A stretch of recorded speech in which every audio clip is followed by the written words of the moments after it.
시작하겠습니다. 이 시간도 함께 주님 앞에 사도신경으로 우리의 신앙을 고백하심으로 금요 말씀으로 나아가도록 하겠습니다. 전능하사 천지를 만드신 하나님 아버지를 내가 믿사오며 그 외아들 우리 주 예수 그리스도를 믿사오니 이는 성령으로 잉태하사 동정녀 마리아에게 나시고 본디오 빌라도에게 고난을 받으사 십자가에 못 박혀 죽으시고 장사한 지 사흘 만에 죽은 자 가운데서 다시 살아나시며 하늘에 오르사 전능하신 하나님 우편에 앉아 계시다가 저리로서 산자와 죽은 자를 심판하러 오시리라. 성령을 믿사오며 거룩한 공예와 성도가 서로 교통하는 것과 죄를 사하여 주시는 것과 몸이 다시 사는 것과 영원히 사는 것을 믿사옵나이다. 아멘.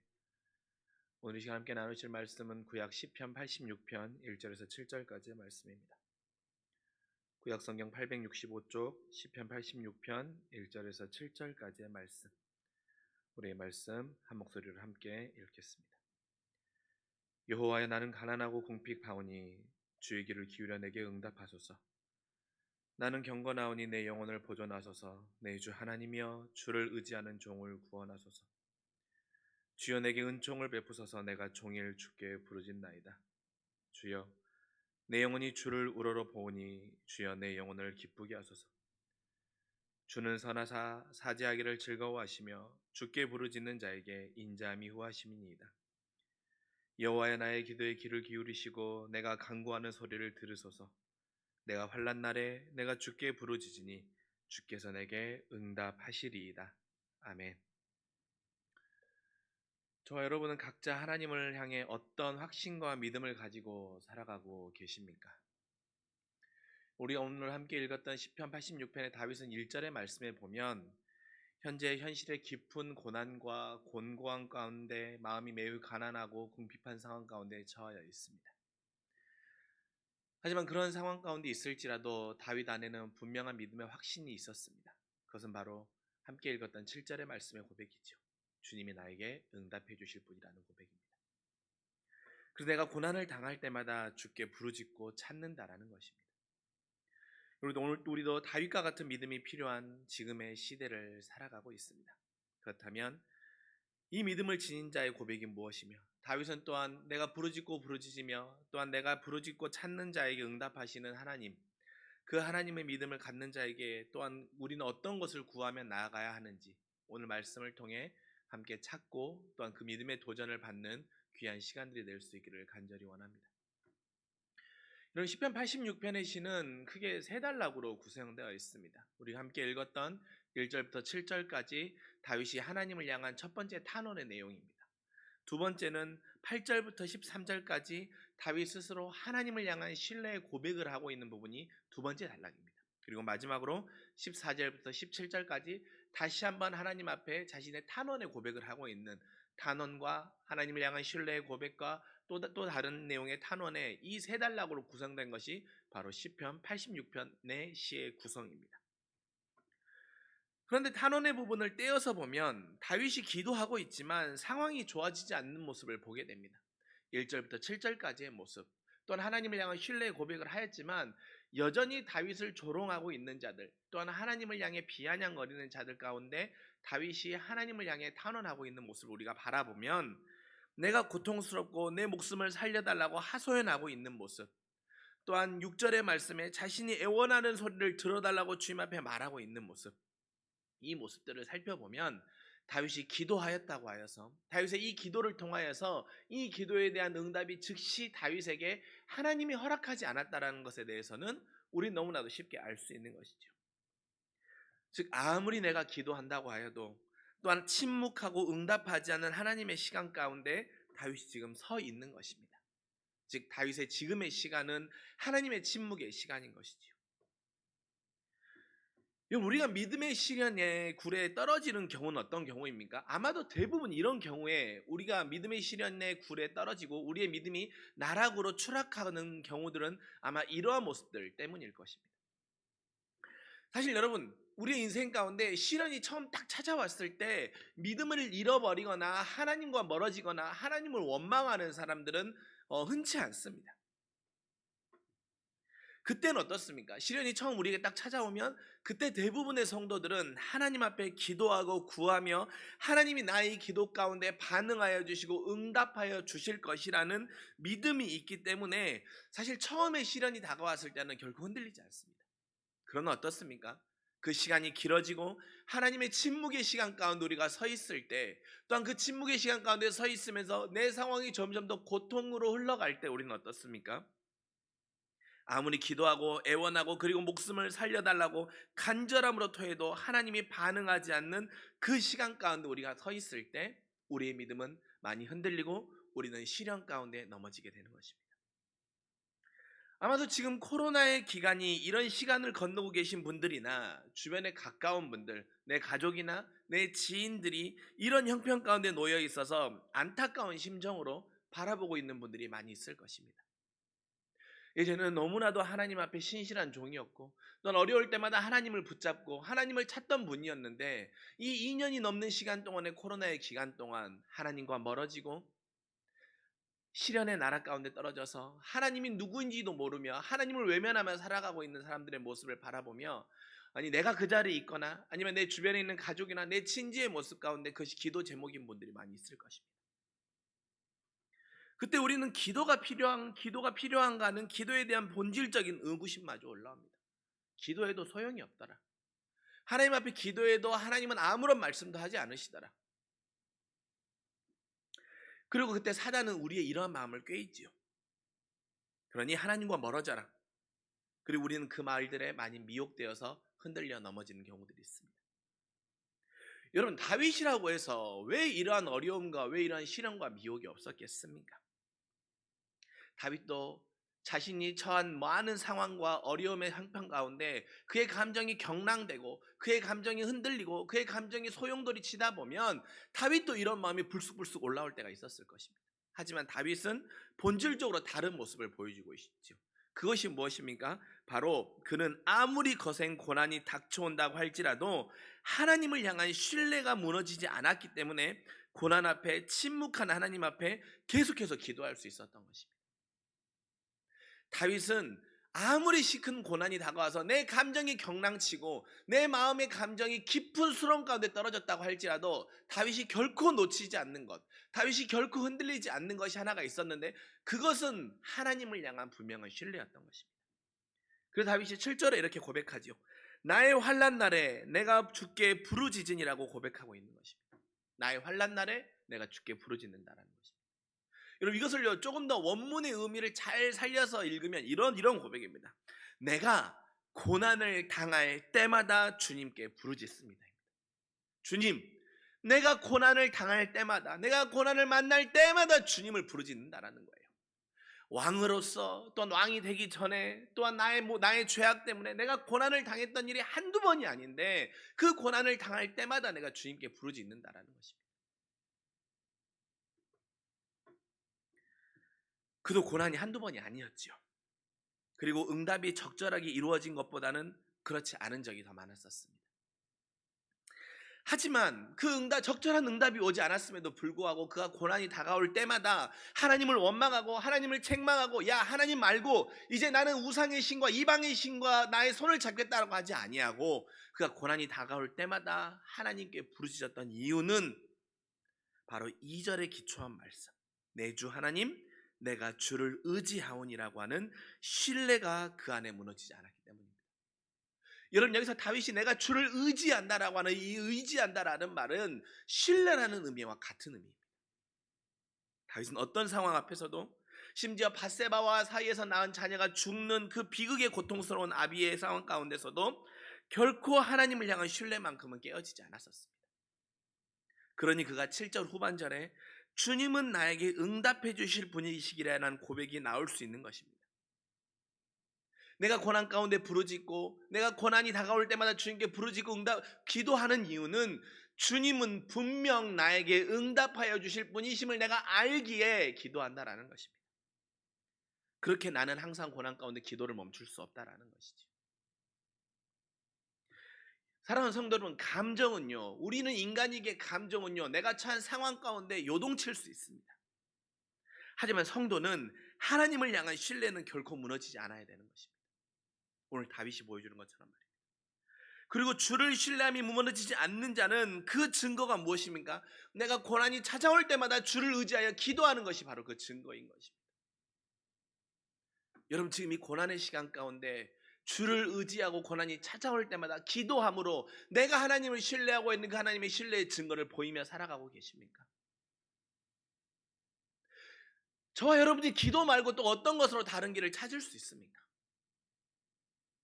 기도 외에는 다른 길이 없음에도 불구하고 기도하지 아니하는 것은 무엇이냐면 내가 하나님을 향한 나의 신뢰의 마음조차도 흔들리고 있다라고 하는 나의 믿음이 점검이 필요한 우리의 기준이 되는 것입니다. 그렇게 여러분 우리도 다윗처럼 어떠한 상황 앞에서도 선하신 주님을 향한 신뢰만큼은 무너지지 않기를 간절히 소망합니다. 내 감정이 흔들릴 수 있어요. 그래서 그 감정 때문에 하나님을 원망할 수도 있습니다.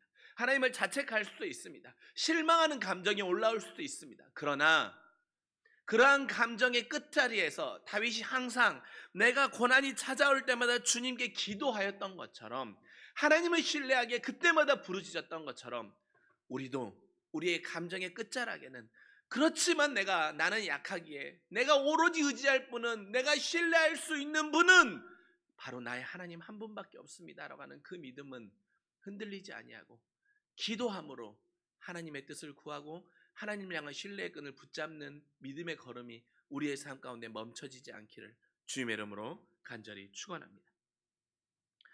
그러면 다윗은 그 하나님 앞에 기도하면서 내가 신뢰하는 하나님이 어떤 분이라고 다윗이 고백하고 있습니까?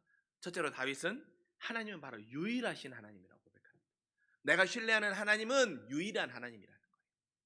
다윗은 8절부터 10절까지 이어서 하나님을 신뢰하는 찬양의 고백 가운데 고백하고 있습니다. 8절에 뭐라고 말합니까? 주님과 같은 분은 없으시다고 말하고 있습니다. 그리고 9절에는 모든 민족의 경배와 영광을 받으실 분이 바로 하나님 한 분이시고 오직 10절에는 주만이 하나님이시라고 선언하고 있는 것입니다. 다윗이 유일하신 하나님이라 고백할 수 있었던 것은 결코 관념과 이론의 고백이 아니에요. 그가 지금 고난의 상황이어서 불평과 원망과 의심으로 갈 수 있지만 계속해서 자신의 시선을 하나님께 맞추고 있는 것입니다. 하나님께 시선을 맞추고 있다 보니 고난 속에서도 그럼에도 불구하고 하나님만이 유일하신 분이시구나라고 하는 그 고백이 흘러나올 수 있는 것입니다.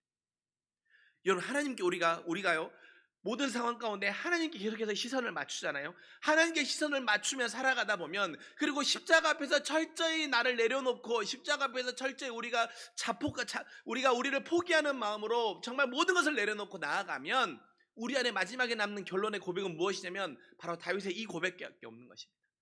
그럼에도 불구하고 하나님만이 유일하신 분이십니다. 나의 삶 가운데 유일한 분 오직 하나님 한 분밖에 없구나. 세상도 변하고 환경도 변하고 물질도 쥐고 있다 떨어질 수 있고 건강도 갖고 있다 잃을 수 있고 내가 사랑하는 사람이 함께 있다 떠나갈 수 있지만 세상 가운데 결코 변하지 않는 것은 유일하신 하나님 한 분밖에 없구나. 그렇게 내가 그 하나님께 나의 모든 시선을 맞추며 살아가야겠구나. 우리가 유일한 하나님께 시선을 맞추면 이 고백이 우리의 심령 깊은 곳에서 올라오는 것입니다. 그래서 유일한 하나님을 고백할 수 있는 믿음은 모든 상황 가운데 계속해서 눈을 하나님께 맞추고 그 시선을 향하는 사람만이 이 고백을 할 수 있는 것입니다. 다윗은 고난이 찾아올 때마다 하나님께 시선을 맞추었기에 하나님은 유일하신 하나님이라 고백할 수 있었던 것입니다. 여러분, 저와 여러분의 인생 가운데도 결코 변하지 않는 것들은 세상의 모든 것은 다 변합니다. 세상의 모든 것들은 다 있다가 사라집니다. 그러나 유일하신 하나님만큼은 사라지지 않기에 우리의 모든 시선과 우리의 삶의 모든 방향을 하나님께 맞춤으로 인하여서 결코 변하지 않는 유일하신 하나님을 고백하고 그 하나님만을 바라볼 수 있는 그 하나님께 믿음의 시선을 둘 수 있는 그 하나님께 길을 찾는 우리의 거룩한 걸음들이 되기를 간절히 원합니다. 또한 다윗은 고난의 상황임에도 불구하고 하나님은 사랑이라고 고백하고 있습니다. 그 하나님은 사랑의 하나님이라는 거예요. 다윗은 5절에 이렇게 말합니다. 주님은 선하신 분이시고 용서하는 분이시고 누구든지 주님께 부르짖는 자에게는 한없는 사랑을 베푸는 분이라고 다윗은 고백하고 있습니다. 선하신 분, 용서하는 분, 나를 찾는 자에게 한없는 사랑을 베푸는 분이 바로 우리 주님이라는 것입니다. 여기서 우리는 하나님의 사랑의 속성이 다 볼 수 있습니다. 하나님의 사랑은 용서와 선함과 제한이 없다라는 것입니다.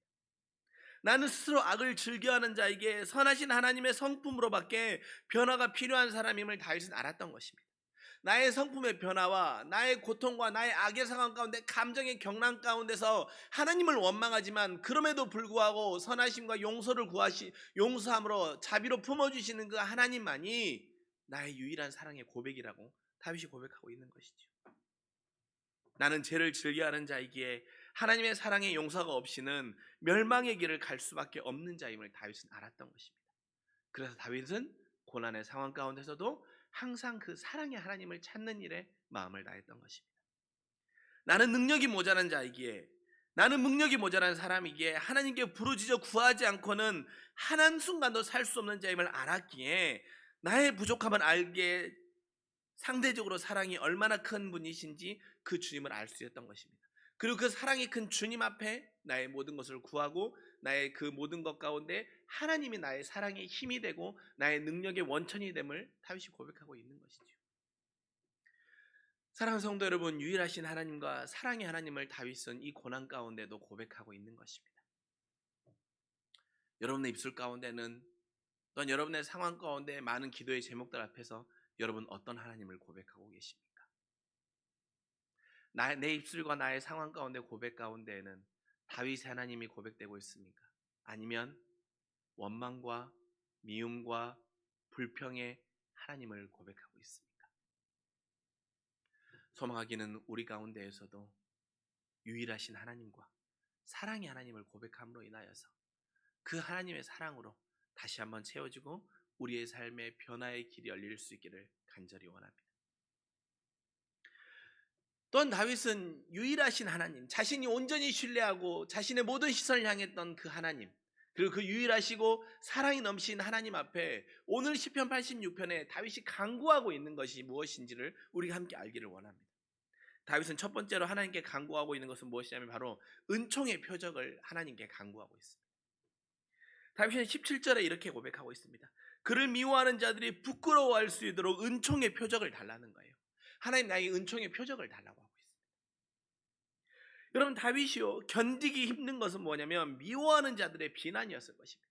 자신 스스로도 이 환경이 어렵기도 하지만 나의 이 환경 가운데 조롱과 조소를 보내는 자들의 그 말들도 매우 견디기 힘든 것들 중에 하나였을 것입니다.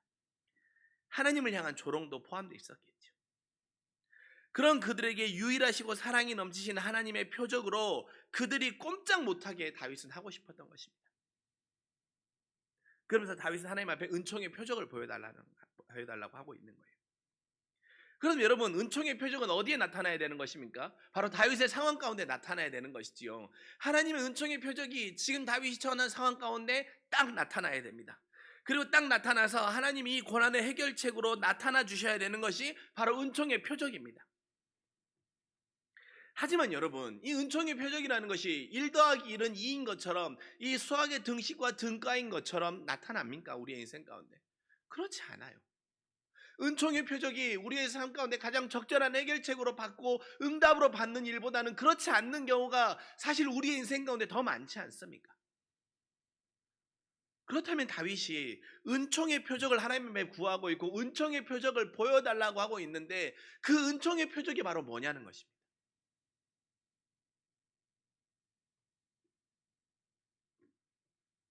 바로 이 은총의 표적은 어떠한 환경의 변화보다도 바로 내가 하나님의 은총의 표적이 되기를 원한다라고 하는 다윗의 고백이 담겨 있는 것입니다. 내가 지금 상황 앞에 공고한 마음이기에 하나님, 내가 지금의 상황 앞에서 은총의 표적이 되길 원합니다라고 하는 신뢰의 고백이 다윗이 고백하고 있는 거예요. 왜? 다윗은 하나님을 신뢰하는 자이기. 내가 하나님을 신뢰하는 자이고 하나님은 유일하신 하나님이고 사랑의 하나님이시기에 하나님, 내가 하나님의 은총의 표적이 되길 원한다라는 것입니다. 하나님, 내 상황을 해결해 주시는 해결의 은총의 표적도 좋지만 이 해결의 내 상황 가운데 가장 적절한 해결, 사람들이 봤을 때도 와 하고 입이 떡 벌어지는 해결이 나의 은총의 표적이 되면 좋겠지만 그렇지 않다고 할지라도 내가 하나님 앞에 감사하고 하나님을 신뢰하고 하나님은 유일하신 하나님이라고 고백함으로 인하여서 사람들이 나를 보았을 때 아, 저자가 바로 하나님의 은총을 받은 자이구나라고 하는 표적이 내 안에 드러나길 원합니다.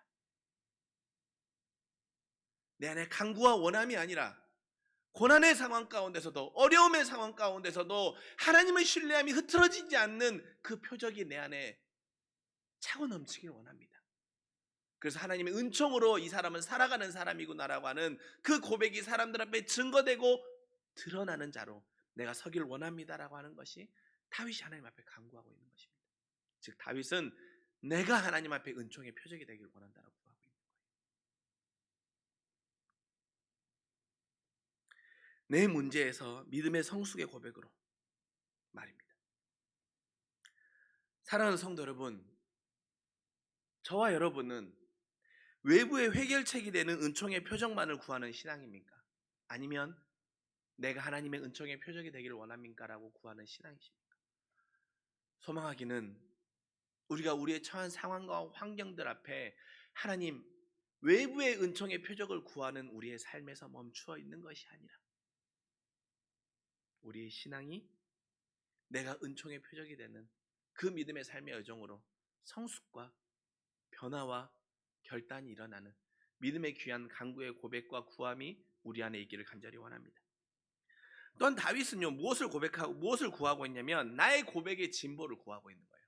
하나님, 나의 고백, 그러니까 믿음이 진보되기를 원합니다라고 다윗이 구하고 있습니다.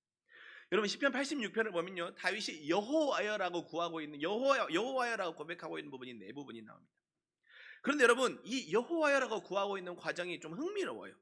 우선 다윗이 1절과 6절에 여호와여라고 고백하고 있는 부분입니다. 이런 첫 번째로 다윗이 1절에 여호와여라고 고백한 다음에 뭐라고 말합니까? 내가 괴롭다라는 거예요. 내가 괴롭고 죽겠으니까 하나님 내게 응답해 달라고 말합니다. 그리고 6절에는 뭐라고 말합니까? 내가 간구하는 소리를 들어달라고 고백하고 있습니다. 즉 1절과 6절에 다윗이 여호와여라고 고백하고 있는 것은 하나님 앞에 절실한 도움의 요청인 거예요. 앞에 표현을 빌리면 무엇입니까? 외부의 환경 가운데 내 삶 가운데 은총의 표적을 드러내달라고 하는 다윗의 고백이 다윗의 시편의 86편 서두에는 여호와여라는 고백이 뒤따라 나오고 있는 것입니다. 그런데 11절부터는 조금 분위기가 바뀌어요. 다윗이 11절에는 뭐라고 말합니까? 여호와여라고 고백한 다음에 주의 도를 가르치소서, 주의 이름을 경외하게 하소서라고 고백하고 있습니다. 그리고 17절에 이 시편을 마지막으로 마치면서 여호와여라고 고백한 이후에 다윗이 뭐라고 말하고 있습니까? 주는 나를 돕고 위로하시는 이신이다라고 고백하고 있는 것입니다. 그가 이 시를 마치는 동안 문제가 결코 사라진 것이 아닙니다. 그러나 다윗은 이 시를 기록해가면서 하나님을 향한 믿음의 진보의 고백이 일어났던 것입니다. 1절과 6절에서 내 문제에서, 11절의 성숙의 고백으로, 찬양의 확신으로 말입니다. 그리고 마지막에는 주는 나를 돕고 위로하시는 이신이다 라고 하는 고백으로 믿음의 진보가 일어나고 있는 것입니다. 하나님을 신뢰하는 우리도 이런 믿음의 진보의 고백이 있기를 소망합니다. 그리고 우리가 하나님 앞에 간구해야 되는 것은 다윗과 같은 믿음의 진보가 또한 고백의 진보가 우리의 삶 가운데 하나님 앞에 구하는 우리의 간구가 될 수 있기를 원합니다. 이것은 무엇입니까? 다윗 목사님이 주일에 말씀하셨던 것처럼 젖먹는 신앙에서 젖된 신앙으로 우리의 믿음의 성숙이 일어나는 것과 동일한 의미라 말할 수 있을 것입니다. 저와 여러분의 삶을 돌아봅시다.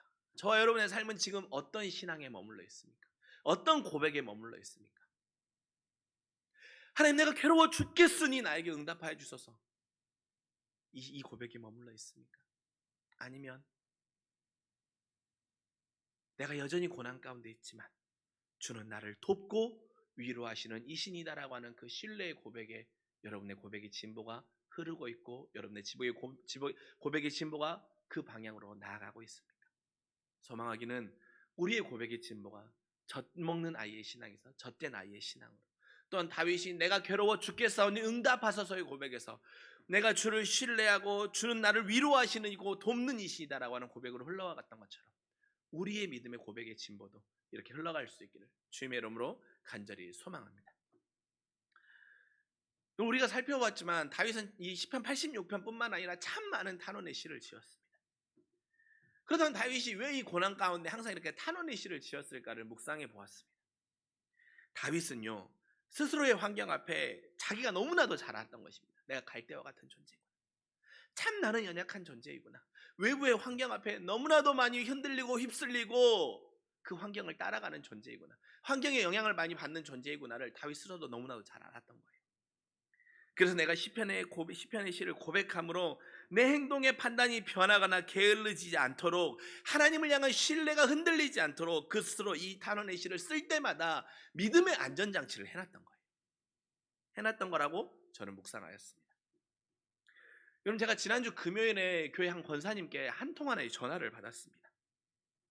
한 연락을 받았는데요, 그 연락의 내용이 무엇이었냐면, 그 권사님이 지난주 금요일이었으니까요, 9월 첫 주 주일 일부 예배에 참석하고 싶은데 그 예배에 참석해도 되냐는 거예요. 이 권사님의 물음의 요지는 10%의 인원이나 또한 그것들에 대한 물음이셨겠죠. 그래서 그 연락을 받고 나서 한번 안부도 묻고 답변도 드리고 싶은 차에 전화를 드렸습니다. 그래서 권사님에게 일부 예배 나오셔서 함께 예배해 주십시오라고 이런저런 이야기 드리는 과정 가운데 권사님이 이런 말씀을 하시는 거예요. 본인이 매주 주일마다 집에서 예배를 드리다 보니까 예배를 드리면서 은혜를 많이 받고 또한 하나님 앞에 하나님께 많은 은혜를 받기도 하지만 가끔 마음이 흐트러지는 자신의 모습을 보게 된다라는 거예요. 그래서 이번 주일은 꼭 교회에 가서 예배를 드려야겠다라고 본인이 그날 결단하셨대요. 금요일날 그 마음을 결단하셨대요. 내가 이번 주일은 게을러지지 말고 익숙해지지 말고 꼭 교회에 가서 예배를 드려야겠다. 그런데 지금의 이 마음은, 내가 지금 내 마음을 이렇게 결단하였고 내 지금의 마음의 자리는 주일에 하나님 앞에 하나님의 자리, 예배의 자리에 가서 교회에 가서 예배를 드려야겠지라고 하는 내 마음의 자리이지만, 정작 주일이 되면 또 그냥 집에서 드리자고 하며 타협할 것 같은 자신의 마음을, 그럴 수 있는 자신이라는 걸 너무나도 잘 알기에 안전장치로 제게 전화를 했다라는 거예요. 연락했다라는 거예요. 이렇게 연락해 놓고 나면 내가 목사님과 해놓은 약속이 있기 때문이라도 주일에 교회에 가서 예배를 교회에 가서 내가 예배를 꼭 드려야지라고 하는 그 믿음의 안전장치로, 이 자신의 결단의 안전장치로 저에게 연락을 했다라는 것입니다. 말해 놓으면 약속을 지키기 위해서라도 교회에 와서 예배를 드리겠다라는 결심을 향한 일종의 자신 스스로의 안전장치였던 것이죠. 그 원사님이 그러는 거예요. 내가 나를 너무나도 잘 알기 때문에 이러한 안전장치가 필요하다. 여러분, 다윗에게도요, 다윗의 오늘 이 시편의 고백의 시들은 하나님을 향한 신뢰의 안전장치였던 것입니다. 이처럼 우리에게도 주님을 향한 믿음의 안전장치들이 있기를 간절히 소망합니다. 코로나의 시기, 어쩌면 더 많은 믿음의 안전장치가 필요한 지금의 시대를 살아가고 있는 지금 상황 가운데 여러분은 하나님을 향한 신뢰와 하나님을 향한 믿음을 지켜가기 위한 어떤 안전장치들을 해놓고 계십니까? 그리고 그 안전장치들이 잘 작동하여서 하나님은 유일하신 하나님이시고 하나님은 사랑의 하나님이시라고 고백하고 있는 그 고백이 여러분 잘 지켜지고 계십니까?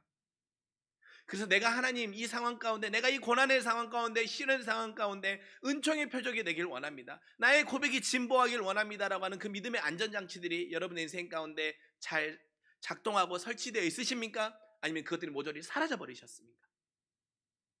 돌아봅시다. 그래서 우리가 우리의 믿음의 안전장치들이 사라졌다라고 하면 다시 한번 그 믿음의 안전장치들을 놓는 기도와 말씀과 우리의 신앙의 게을러짐을 깨우는 믿음의 안전장치들을 세워나감으로 인하여서 다시 한번 우리 안에 무너진 것들이, 다윗이 고난과 어려움 앞에서 항상 탄원의 시가 다윗의 믿음의 안전장치가 되었던 것처럼, 그리하여서 주는 나를 도우시고 주님은 나의 기도 가운데 응답하시는 이 시기에라고 하는 그 믿음의 고백이 저와 여러분의 고백이 되실 수 있기를 주님의 이름으로 간절히 축원합니다. 기도하겠습니다.